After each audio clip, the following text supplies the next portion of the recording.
Guys, Dan Hendriksen here. We're at Torquay Golf Club. Got a little video for you today about talking about playing golf in the rain. None of us really like it that much. Lots of people sort of fall down when they play in the rain, but I wanted to share with you today some of the things that I do when preparing and playing golf in the rain. Don't forget, if you're new to the channel, hit that subscribe button. Let's get out into the rain. So one of the first things you need to think about when you're about to go out and play in the rain is that everybody playing in the competition with you are going to really not want to be out onto that golf course. So you've got to prepare yourself by getting your mental state right to know that you're going to be ahead of probably 75 to 80% of the field, because those other guys just don't want to be out here in this weather. I don't want to be out in this. No. No. You were not born to be out in this weather, were you? No. No. Can we go in? No.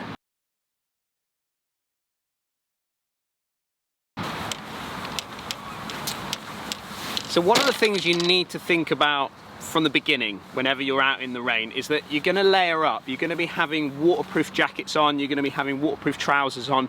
You're going to feel a little bit of restriction when you get out on, certainly onto the first tee. You have to take that into consideration when you're hitting your first tee shot. So you're probably going to lose a little bit of club head speed, so your body's not going to be turning quite as quickly, and therefore your drive is not going to go as far as what you would normally get. So important point number one is make sure you're aware of what you're wearing and the restrictions that you've got before you play.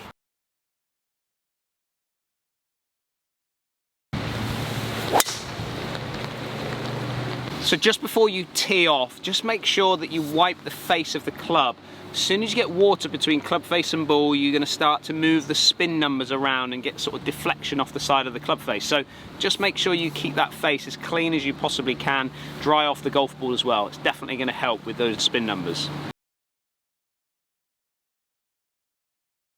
So fairway shots now. Normally fairway shots shouldn't be too much of an issue, but what we've got to take into consideration is water again. I talked about it with the driver, but we've now got a situation where we've got to accept that as this club comes into the ball, it's going to pick up a little bit of water between the club face and then the ball. Now what that's going to do is it's going to start again playing around with your spin numbers on this golf ball. The chances are you're going to lose spin. If you get a decent strike with a bit of water on the club face, you're going to lose a little bit of spin, and what that's going to affect is your ball flight. So you may find yourself hitting a few flyers off the fairway, and it's something that you have to take into consideration when hitting this shot. So what I will do is always go half a club, maybe slightly shorter, again depending on where the flag is on the green, but I'm always going to play for that small flyer off of this lie.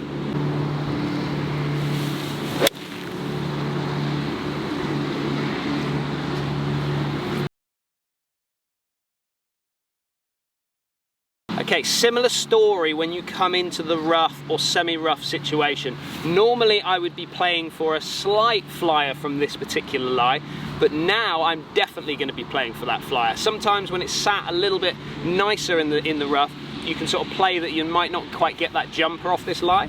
But now that we've got all that water that's on all this grass around the ball, it's gonna sort of play its part and get stuck between club face and ball. So I'm gonna play that club that's gonna be slightly shorter, because I'm gonna allow for that little jumper off the club face, reducing the spin numbers on the ball, which is gonna make it fly a little bit further in the air. I'm gonna fully commit to this shot as well, because what's gonna happen when you get all this water on the grass, it's gonna wanna snag up that club face, which is gonna slow you down. So I'm gonna be fully committed to this shot.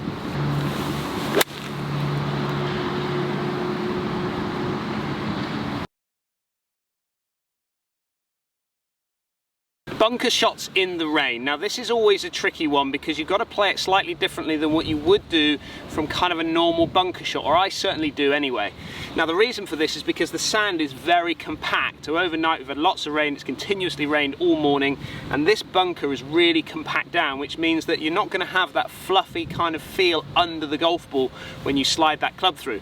So what you're going to have to do is you're going to have to take the bounce off the club. And what I mean by that is if you open the face up, which I would naturally do with a normal bunker shot, I'm going to lift the leading edge up, which is the bounce kind of taking effect as it comes in, which ultimately stops the club from digging into the sand. Well here, I want to allow this club now to dig into the sand, so taking the bounce off the club is really, really important. And to do that, all I'm going to do is keep that club face nice and square to the target. I'm not going to allow it to open up at any stage in this shot. So even though I've got a longish bunker shot here, I'm still going to use my most lofted club. And I'm going to do that because ultimately as I lean that handle forward, taking the bounce off the club, I'm going to take the loft off the club also. Setup wise, keep yourself exactly the same as what you would do with a normal bunker shot. So ball position just on the left heel, weight just leaning in towards the target slightly, and allow that club to just thump down in the sand about an inch behind the golf ball.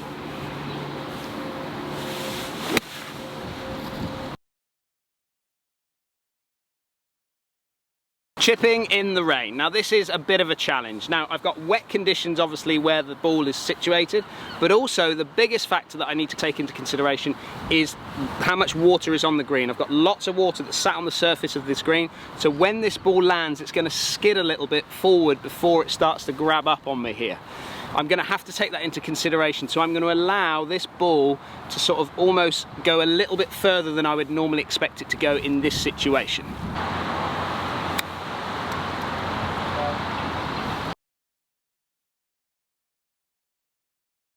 The other part of the game that you've got to consider when playing in the rain is your putting side of things, and for today we've had lots of water that's got soaked up into this green. Also there's lots of water that's sat on top of this green, which is going to really slow the greens up. So they might be running at normally at about 10 on the stimp meter, but today, because of the water, that's going to really drop it down to sort of 7s and 8s.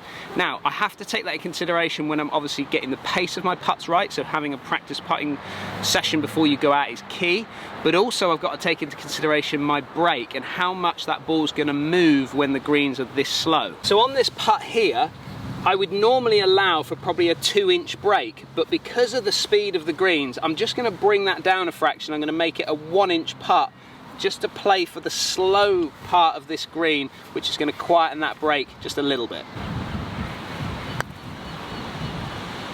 In.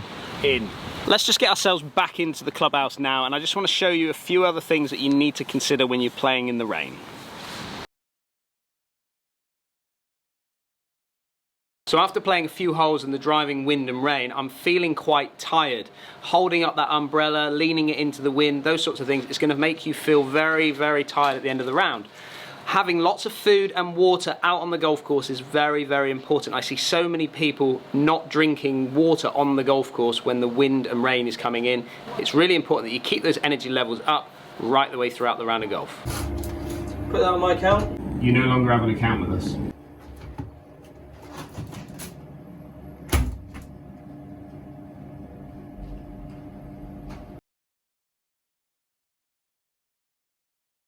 I want to make sure that you're using the correct glove. Now Lester uses slightly different gloves than I do, but I use a rain glove. As soon as I feel rain in the air, I get out my rain glove, and as these get a little bit wetter, they get better and better with the gripping side of things. But you use something slightly different. I do, yeah. So what I've done over the years is I've got a bag here. Right. It's legendary, this bag. It is full of old gloves. Gloves. Okay. So how many? You have. I could use one every single hole. There's about 18 a lot to of 20 gloves in there. So all I do is I just vary the glove. I just grab a different glove out every time it gets wet. I'll shove it back in. I'll take it home. I'll dry it out, and next time I use it again. So you don't use what I use then, the rain glove? No, I have got a rain glove in that thing, but I don't. To be honest, I don't like the feel. Okay. So I will tend to wear some older leather ones, some synthetic ones as well. Yeah. Just a combination of different gloves. Some last longer than others. You might get 2 holes out of some gloves. You might get a couple of shots out. But I want to have that feel, and I also want to have that, be able to hold that club in my hand. So I will just use a new glove whenever the one gets wet. Keep circulating. Yeah. So I also carry a bag inside my golf bag, but this one is holding a spare towel. Because ultimately what I'm trying to do before I play every shot is just wipe off those grips. Remember what I talked about with the club face. If you can keep those club faces as dry as possible, it's going to help with those flyer lies. So keeping an extra towel inside sort of one of these bags is definitely going to keep it nice and dry all the way around. So what other tricks of the trade do you have under that brolly? Okay, obviously we want to keep things as dry as possible. So yeah. We just utilise the underneath the brolly, so we just put things like gloves hanging down. It might be a wet glove, just to try and dry them off, or it might be ones that you want to use for quick and easy access. Also a towel. So important to keep those hands keeping that dry. all nice and dry. And even your grips dry. That is a great little tip you've shown us there. So there you go, there's a few tips on playing golf in the rain. Don't forget, if you are new to the channel, hit that subscribe button. Give us a thumbs up if you like what you're seeing. As always, stay safe and we'll look forward to catching up with you again soon.